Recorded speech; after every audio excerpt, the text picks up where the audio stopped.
अगर आप भी क्लास 9th में हैं और आप लोगों के हाफ ईयरली के एग्ज़ाम स्टार्ट होने वाले हैं, तैयारी आपकी आधी अधूरी है, तो पूरी कीजिए तैयारी। यूबिन्स क्लासेस के साथ जुड़ जाइए और हर एक टॉपिक को अच्छे से समझ लीजिए। तो आपके अगर कोर्स में, साइंस के कोर्स में क्लास 9th के chapter number 1 chemistry matter in our surrounding और chapter number 2 is matter around us pure, ये 2 चैप्टर आ रहे हैं। तो आप ही के लोगों के लिए ये वीडियो बनाई गई। उम्मीद करता हूँ आप लोग हर एक टॉपिक को अच्छे से ज़रूर समझोगे। तो चलिए स्टार्ट करते हैं एक एक टॉपिक को अच्छे से समझना। और यहाँ से स्टार्ट होता है chapter number 1 matter in our surrounding. तो यहाँ पर बात करते हैं मैटर होता क्या है। ठीक है, मैटर क्या होता है तो आपको सिंपल वे में समझा देना। मैटर जो भी होगा is anything that has mass and occupy space. तो मास होगा, जाहिर सी बात है, कोई भी चीज़ होगी उसके पास अपना खुद का एक मास होगा, वेट होगा और कुछ ना कुछ स्पेस वो ज़रूर घेरेगा। ठीक है, जो भी स्थान घेरेगा तो जाहिर सी बात है वो क्या होगा, मैटर होगा। तो matter, all these things are made up of material which are named matter. ठीक है, we also observe that these things also occupy space and having mass. तो आप लोग लिख सकते हो कि कोई भी चीज़ जिसके पास मास होगा और स्पेस होगा वो मैटर कहलाएगा। अब इसके कैरेक्टरिस्टिक्स कैसे लिखोगे आप लोग, तो सिंपल वे में जो अभी आप लोगों ने डेफिनेशन सुनाई, सिंपली वे में आप लोगों को लिख देना है matter is identify by the following fundamental properties. तो मैटर हैज़, क्या लिखोगे आप लोग, तो मैटर हैज़ स्पेस। जी हाँ, बिल्कुल, मैटर हैज़ स्पेस और साथ में क्या लिखोगे, मैटर हैज़ मास। ठीक है, यही आप लोग सिंपली वे में लिख देना है। अब हम लोग बात कर देंगे अपने अगले टॉपिक की, इंटरमॉलिक्यूलर फोर्स और इंटरमॉलिक्यूलर स्पेस होता क्या है। देखिए नाम से लग रहा है एक तरह का स्पेस है। ठीक है, अब मॉलिक्यूलर के बीच में यानी मॉलिक्यूल्स के बीच में जो स्पेस होता है वही होता है इंटरमॉलिक्यूलर स्पेस। अब बात कर लेते हैं कि कैसे पता लगाएं कि किसमें ज़्यादा स्पेस होता है और किसमें कम स्पेस होता है।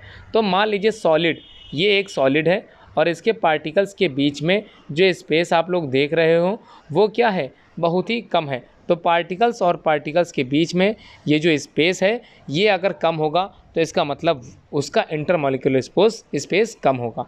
ठीक है, आगे बढ़ते हैं। अब सॉलिड में कम क्यों होता है, रीज़न क्या है, क्योंकि सॉलिड के जो पार्टिकल्स होते हैं वो टाइटली क्या होते हैं, अटैच होते हैं, जिसकी वजह से मॉलिक्यूल्स के बीच में या पार्टिकल्स के बीच में स्पेस कम होता है। ठीक है, तो अब लिक्विड की अगर बात करें तो लिक्विड के जो पार्टिकल्स होते हैं थोड़ी दूरी पे होते हैं, जिस कारण स्पेस उसमें बन जाता है। तो intermolecular space in liquid as compare to solid क्या होता है, ज़्यादा होता है। अब बात करें गैस की, तो गैस के इंटरमॉलिक्यूलर स्पेस जो अगर बात करें पार्टिकल्स के बीच में तो वो बहुत ही ज़्यादा मैक्सिमम होता है। ठीक है, क्लियर हो गया। अब इंटरमॉलिक्यूलर फोर्स की बात करें तो इंटरमॉलिक्यूलर स्पेस जो कि सॉलिड में सबसे कम था, वहीं पर इंटरमॉलिक्यूलर फोर्स सॉलिड में सबसे ज़्यादा आ जाएगा। तो फोर्स ऑफ अट्रैक्शन भी इसी को कहते हैं। तो फोर्स ऑफ अट्रैक्शन, तो कोई भी पार्टिकल्स अगर टाइटली अटैच है तो इसका मतलब 100% उसमें फोर्स ज़्यादा होगा। अब हम लोग बात कर लेते हैं कुछ कंपैरिजन की। तो comparison between the liquid, solid and gas. तो बात करते हैं सबसे पहला, देखिए कंपैरिजन जो भी आप लोग लिखोगे तो यहाँ पर मैंने हेडिंग दी है, आप लोग ध्यान समझ लीजिए। आपको क्या करना है, सॉलिड लिखना है और क्या लिखना है, लिक्विड लिखना है और क्या लिखना है, गैस लिखना है। और यहाँ पर साइड हेडिंग होगी कैरेक्टरिस्टिक्स। ठीक है, और लाइन बिल्कुल इस तरह से आप लोगों को खींच लेनी है। अब यहाँ पर कैरेक्टरिस्टिक नंबर 1 क्या है, शेप। तो अगर हम लोग बात करें सॉलिड की, तो सॉलिड का जो शेप होता है तो सॉलिड हैव डेफिनेट शेप। कैसा होता है, डेफिनेट। ठीक, ओके। अब बात करें लिक्विड की, तो लिक्विड को अगर आप लोग किसी भी बर्तन में रखोगे तो उसके शेप के आकार का वो हो जाएगा। इसका मतलब शेप तो नॉन डेफिनेट होता है या नो डिफाइन कर सकते हैं, लेकिन जो वेट होगा, वॉल्यूम होगा, वो क्या होगा, वो फिक्स्ड होगा।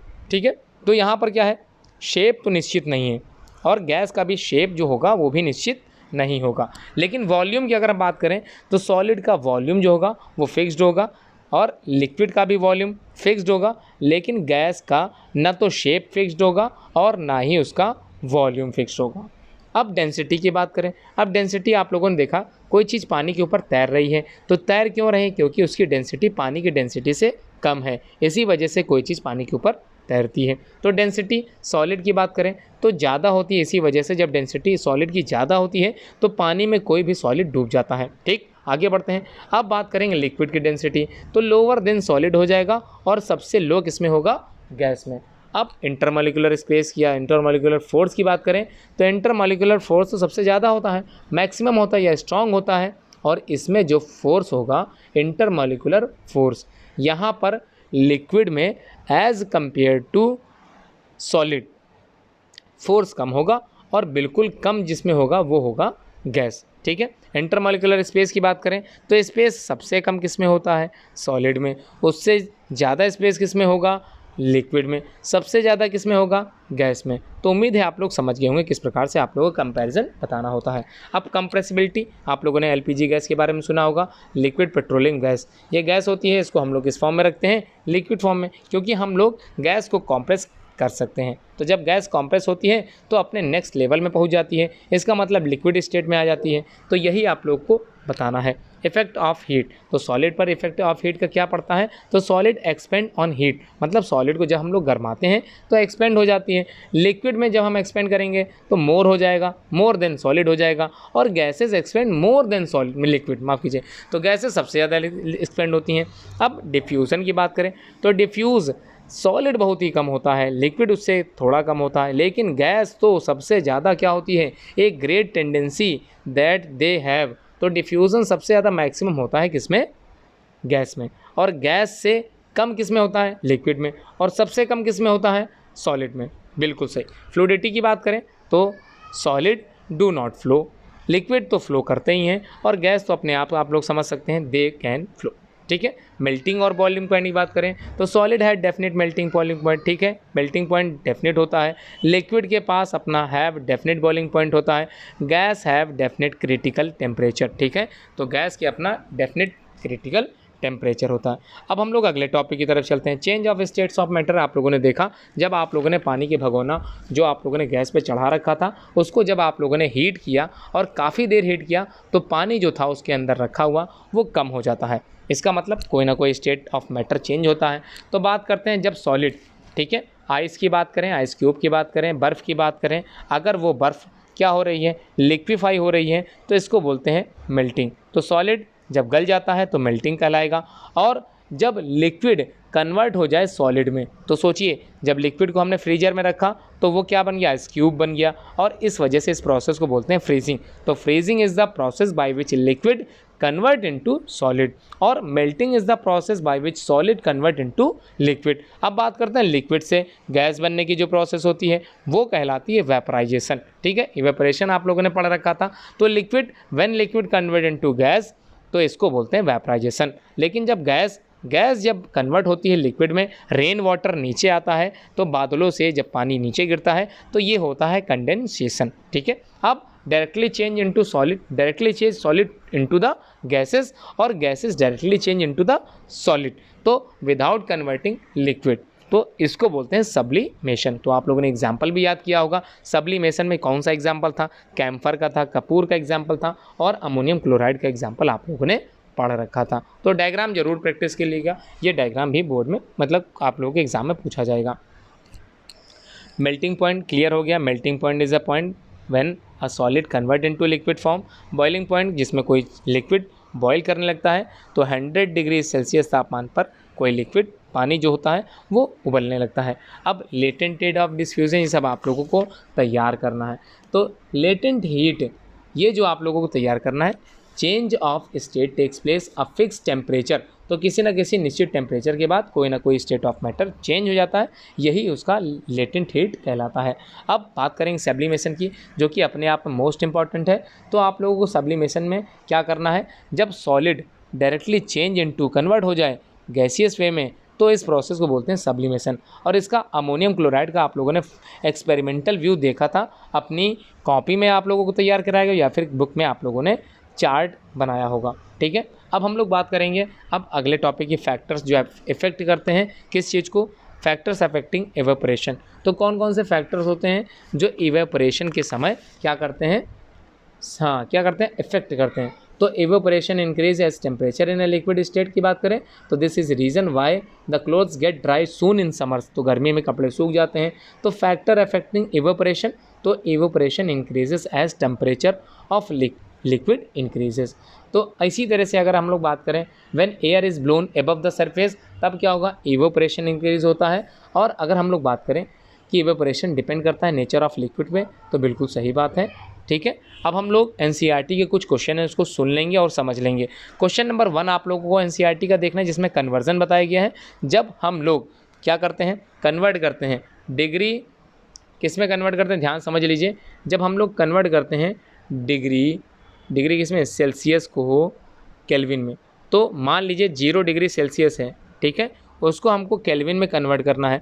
तो हमको सिर्फ इसमें जोड़ देना है, कितना, प्लस कर देना है 273 को, ठीक है। क्या कर दोगे, 273 ऐड कर देना है। और हमको क्या करना हो, केल्विन से डिग्री सेल्सियस निकालने में क्या करना है, तो -273 कर देना है, ठीक है। क्या कर देना है, घटा देना है। तो सिंपल वे में आप लोग क्वेश्चन नंबर 1 भी समझ जाओगे, क्वेश्चन नंबर 2 भी समझ जाओगे। अब क्वेश्चन नंबर 5 में क्या कह रखा है, 5 में कह रहा है कि what is the physical state of water at 25 degree Celsius. तो ये एक रूम टेम्परेचर होता है, जिसमें कोई भी जो लिक्विड, जो भी यहाँ सब्सटेंस होता है वो लिक्विड फॉर्म में होता है, ठीक है। तो 0 डिग्री टेम्परेचर जो होता है is the temperature at which water जो है लिक्विड स्टेट में होता है और start to convert into its solid form, मतलब आइस में कन्वर्ट होने के लिए तैयार हो जाता है। अब 100 डिग्री या 0 डिग्री सेल्सियस क्या होता है, ये फ्रीजिंग पॉइंट होता है, जिसमें कोई जो है लिक्विड डायरेक्ट कन्वर्ट हो जाता है सॉलिड फॉर्म में।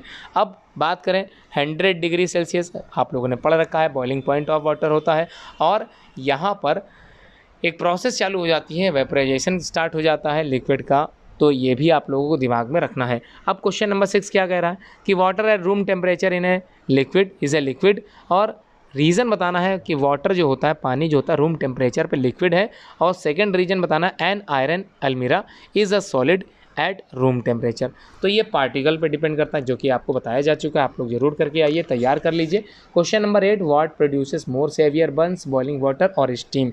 और दूसरा क्वेश्चन है नेक्स्ट वाला, लास्ट का क्वेश्चन, जो कन्वर्जन से रिलेटेड, जो कि मैंने आप लोगों को बता रखा है। अब बात करेंगे सेकेंड चैप्टर में, जो आप लोगों को तैयार करना है वो क्या है कि मैटर हमारे आसपास प्योर हैं कि इम्प्योर हैं, वो कैसे पता करेंगे। तो सबसे पहले मैटर क्या होता है, इसके फॉर्म्स को तैयार करना है। तो मैटर क्या होता है, एनीथिंग एल्स जो ऑक्यूपाई करेगा स्पेस और क्या होगा, उसके खुद के पास मास होगा, उसे मैटर बोलते हैं। तो यहाँ पर बात करते हैं मैटर के जो फॉर्म होते हैं वो 2 तरह के होते हैं, प्योर होते हैं और मिक्सचर होते हैं। प्योर में एलिमेंट्स के बारे में आप लोग पढ़ोगे और कंपाउंड के बारे में पढ़ोगे। और मिक्सचर 2 तरह के होते हैं, होमोजीनस मिक्सचर और हेट्रोजीनस मिक्सचर।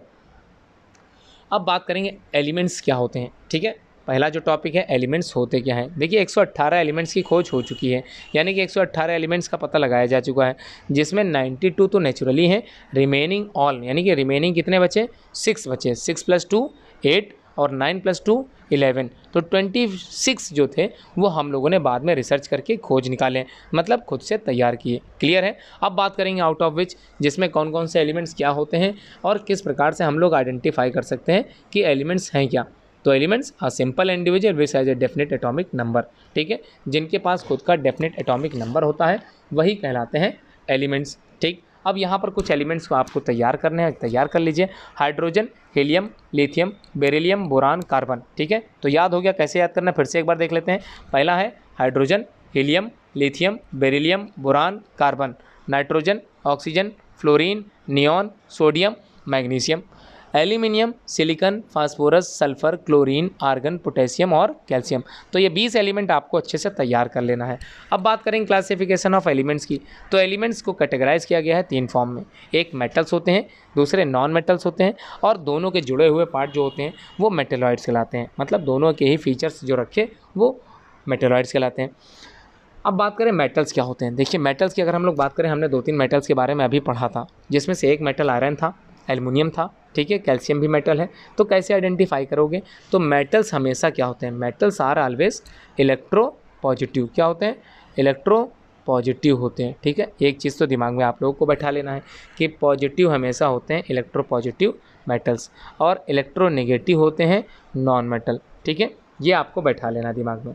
अब आगे बढ़ते हैं, differentiate between metals and non metal की अगर हम लोग बात करें तो फिजिकल प्रॉपर्टीज़ को लेकर, स्टेट्स ऑफ मैटर को लेकर, या फिर फिजिकल प्रॉपर्टीज जो कि स्टेट है, सॉलिड होता है मेटल हमेशा, और दूसरी तरफ आपको क्या लिखना है, नॉन मेटल, ठीक है। इस तरह से आपको कंपैरिजन करना है और कंपैरिजन अकाउंट का मैंने यहाँ पर स्ट्रक्चर बता रखा है, तो आप लोग ये स्ट्रक्चर को ज़रूर तैयार करके जाओ। स्टेट क्या होगा, सॉलिड होता है मेटल का, लस्टर की बात करें तो मेटेलिक लस्टर होता है, चमकीला होता है। डेंसिटी आप लोग जानते ही हैं मेटल की हाई होती है। एलोट्रॉपी की बात करें तो एलोट्रॉप बनाते हैं कि नहीं बनाते हैं ये आपको बताना है। जैसे आप लोगों ने कार्बन का पढ़ा था तो उसमें 2 एलोट्रॉप पढ़े थे, डायमंड और दूसरा क्या था, कोल, ठीक है, या ग्रेफाइट पढ़ा था आप लोगों ने कोयले में, ठीक है, कार्बन में। तो वहाँ पर बनना था, मतलब नॉन मेटल में तो होता है एलोट्रॉपी लेकिन मेटल्स में नहीं होती। मेलेबिलिटी की बात करें तो मेलेबल होते हैं, है ना, और डक्टाइल नेचर के होते हैं, मतलब इनको कन्वर्ट किया जाता है शीट में भी, और ये हैमर से, मतलब हथौड़ी से इनको अगर तोड़ेंगे, बीट करें, बीटन बाय द, है ना, सॉलिड को बीटन किया जा सकता है। अब बात करें कंडक्टिविटी, तो कंडक्टिविटी कहाँ गया, conductivity, good conductor of electricity as well as good conductor of heat.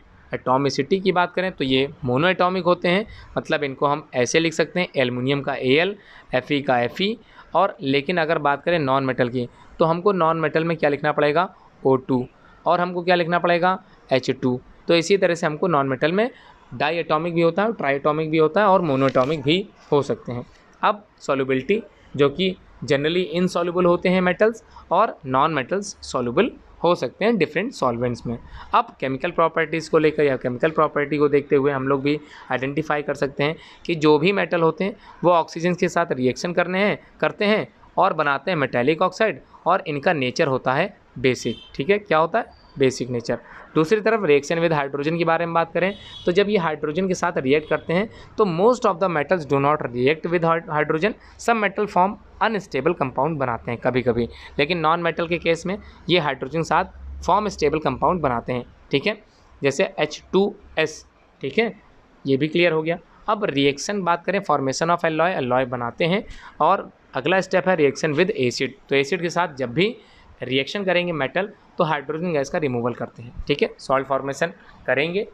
ये आप लोगों ने काफ़ी कुछ सीख लिया। अब बात करें कंपाउंड की, तो कंपाउंड क्या होते हैं, तो compound is a pure substance, ये आप लोगों ने पढ़ रखा है, कंटेनिंग 2 और more elements combined together in fix proportion by mass, इसे बोलते हैं कंपाउंड। जैसे हम लोग बात करें CO2, तो इसमें एक मेटल कार्बन का है और दूसरा जो है एलिमेंट्स वो, माफ़ कीजिएगा, मेटल नहीं है, ये नॉन मेटल है, एक एलिमेंट कार्बन है और दूसरा एलिमेंट ऑक्सीजन है। तो ये जब दोनों मिल गए, 2 एलिमेंट्स जब कंबाइन करेंगे एक साथ तब बनेगा कंपाउंड, ठीक है, ये आप लोगों को तैयार करना है। अब केमिकल फार्मूला भी आप लोगों को अच्छे से देखना है, तो केमिकल फार्मूला कैसे निकालते हैं, इसको तैयार करने के लिए आप लोगों को सिंबल पहले से याद कर लेने हैं 20। तो कौन कौन से, hydrogen, helium, lithium, beryllium, boron, carbon, nitrogen, oxygen, fluorine, neon, sodium, magnesium, इस तरह से आपको तैयार कर लेने हैं। जब ये तैयार हो जाएंगे तो इसकी मैं सीरीज़ बनाऊंगा आप लोगों को समझाने के लिए, और उम्मीद है आप लोग केमिकल फार्मूला भी आसानी से बना लोगे।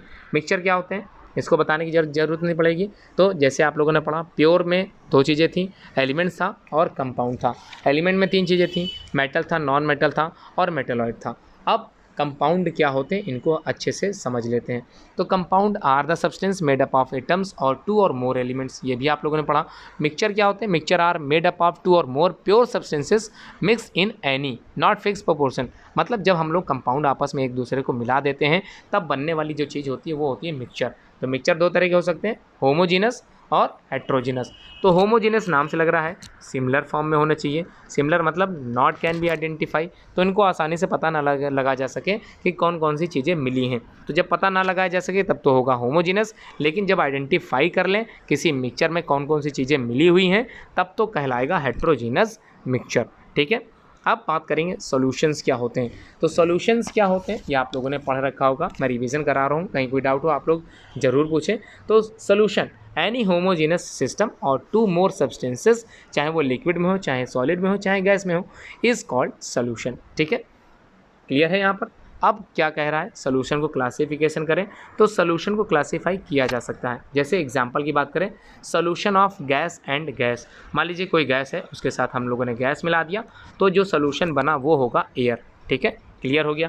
अब हम लोग बात करें solution of gas and liquid, तो लिक्विड के साथ अगर हम गैस को जोड़ दें तो 100% जो सोल्यूशन बना वो हो गया सोडा वाटर, और इसके बारे में आप लोगों ने कोल्ड ड्रिंक पीते समय पता किया होगा, ठीक है। अब solution of gas and solid जो कि स्मोक होता है, solution of liquid and liquid तो अल्कोहल और वाटर हो सकता है, solution of liquid and solid जो कि सी वाटर होगा, solution of solid and solid जो कि ब्रास हो सकता है ना।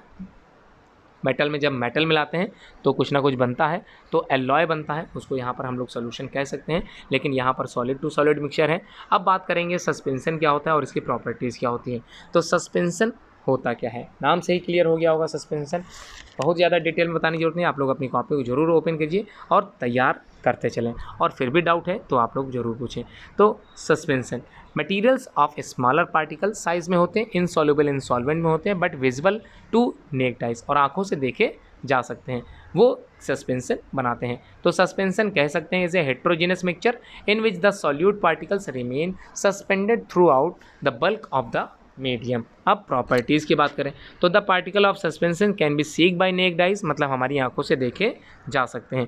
हेट्रोजेनस मिक्सचर में होते हैं, सॉलिड पार्टिकल सेटल डाउन होते हैं when a suspension is left undisturb. ठीक है, जब सस्पेंशन को बहुत ज़्यादा अनडिस्टर्ब नहीं किया जाता है तो जो पार्टिकल्स होते हैं वो सेटल डाउन नीचे की तरफ बैठ जाते हैं। The particle of suspension scattered a beam light passing through it, तो ये भी क्लियर हो गया। अब कोलाइडल सोल्यूशन, सेंट्रीफ्यूगेशन और क्रोमेटोग्राफी क्या होती है, तो ये तीनों ही एक तरह की प्रोसेस होती हैं जिसमें हम कोई ना कोई मटेरियल को शुद्धता के साथ तैयार करते हैं। तो colloidal are classified according to the state dispersing medium and states of dispersion, तो इनको भी हम लोग आसानी से देख सकते हैं। The particle called the disperse phase at distributed throughout a solvent like medium, इसको कहते हैं डिस्पर्सिंग मीडियम।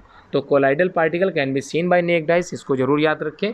सेंट्रीफ्यूगेशन की अगर हम लोग बात करें कि सेंट्रीफ्यूगेशन होता क्या है, तो एक प्रोसेस है जिसमें कोई जहाँ मिक्सचर इज सेपरेटेड अलग किया जाता है बाय स्पिनिंग मेथड से। तो आप लोगों ने जब वॉशिंग मशीन को चलाया था तो सेंट्रीफ्यूगेशन फोर्स के बारे में आप लोगों ने पढ़ा था। अगर किसी मिक्सचर से कोई चीज़ को बाहर निकालते हैं, जैसे हमने देखा मक्खन की एक प्रोसेस थी, उसमें सेंट्रीफ्यूगेशन फोर्स वर्क करता है।